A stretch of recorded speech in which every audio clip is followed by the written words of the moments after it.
Imaginez ce que serait votre prière si vous saviez que dans quelques heures, vous serez arrêté et condamné à mourir. La Bible décrit Jésus dans cette situation exacte dans les évangiles. Juste avant d'être arrêté, Jésus passe un temps intense en prière, sachant ce qui est sur le point d'arriver. Mais pendant l'agonie dans le jardin, il y a un moment qui peut être déroutant puisque nous croyons aussi que Jésus est Dieu. Jésus dit « Mon Père, s'il est possible que cette coupe s'éloigne de moi. » Cela signifie-t-il que Jésus voulait désobéir à Dieu le Père ?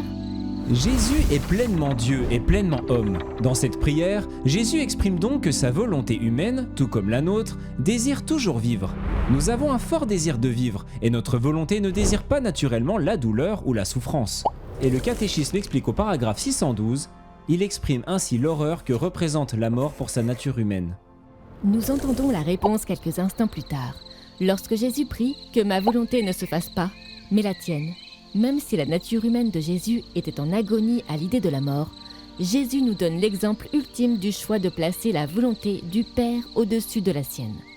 La prière de Jésus pendant l'agonie dans le jardin nous rappelle les mots de la prière du Seigneur que Jésus nous a enseignés, « Que ta volonté soit faite ». Le catéchisme va plus en profondeur au paragraphe 28-24 où il explique « C'est dans le Christ et par sa volonté humaine que la volonté du Père a été parfaitement et une fois pour toutes accomplie. Jésus a dit en entrant dans ce monde « Voici, je viens faire, ô Dieu, ta volonté. » Jésus seul peut dire « Je fais toujours ce qui lui plaît. » Dans la prière de son agonie, il consent totalement à cette volonté. Que ce ne soit pas ma volonté qui se fasse, mais la tienne. Voilà pourquoi Jésus s'est livré pour nos péchés selon la volonté de Dieu.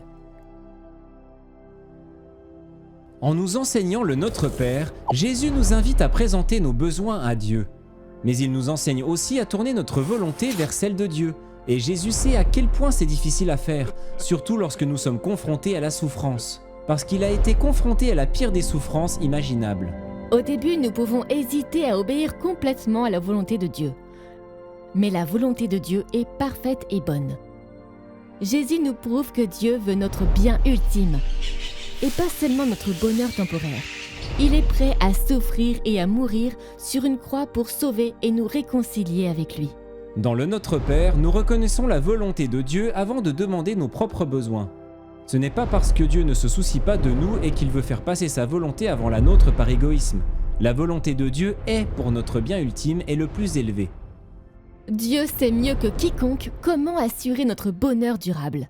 C'est comme lorsque les parents disent à leurs enfants de suivre certaines règles, comme se coucher tôt ou manger des aliments sains. Lorsque nous sommes enfants, nous apprenons à faire confiance à nos parents qui savent comment prendre soin de nous, parfois mieux que nous. De la même manière, nous pouvons apprendre à faire confiance à Dieu avec l'aide de la grâce et en pratiquant l'obéissance à sa volonté, même lorsque les choses sont difficiles. Mais l'enjeu de cette décision est de taille pour nous. Lorsque nous choisissons d'aller à l'encontre de la volonté de Dieu, il ne s'agit pas seulement d'une désobéissance, mais aussi d'un péché. Adam et Ève, dans le premier péché, ont désobéi à la volonté de Dieu. Jésus a parfaitement obéi à la volonté du Père. Jésus a une volonté humaine et une volonté divine. Il est capable d'obéir jusqu'à la mort. Et Jésus substitue son obéissance à notre désobéissance. C'est ainsi que Dieu offre sa propre obéissance en sacrifice pour vaincre le péché et nous réconcilier avec lui. La volonté humaine du Christ ne résiste pas et ne s'oppose pas, mais se soumet à sa volonté divine. Dans le Notre Père, lorsque nous prions « Que ta volonté soit faite », nous demandons que le plan d'amour de Dieu se réalise pleinement sur terre et dans nos vies, comme il l'est déjà au ciel.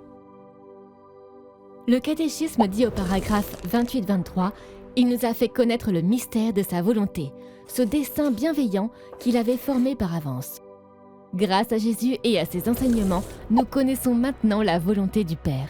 Mais il nous donne aussi le don du Saint-Esprit et la grâce pour que nous puissions le faire. C'est ainsi que sa volonté peut être sur la terre comme au ciel. Par la grâce, la vie en Christ, la prière et les efforts pour comprendre la volonté de Dieu et y obéir. Même lorsque notre volonté humaine veut éviter les défis et la souffrance.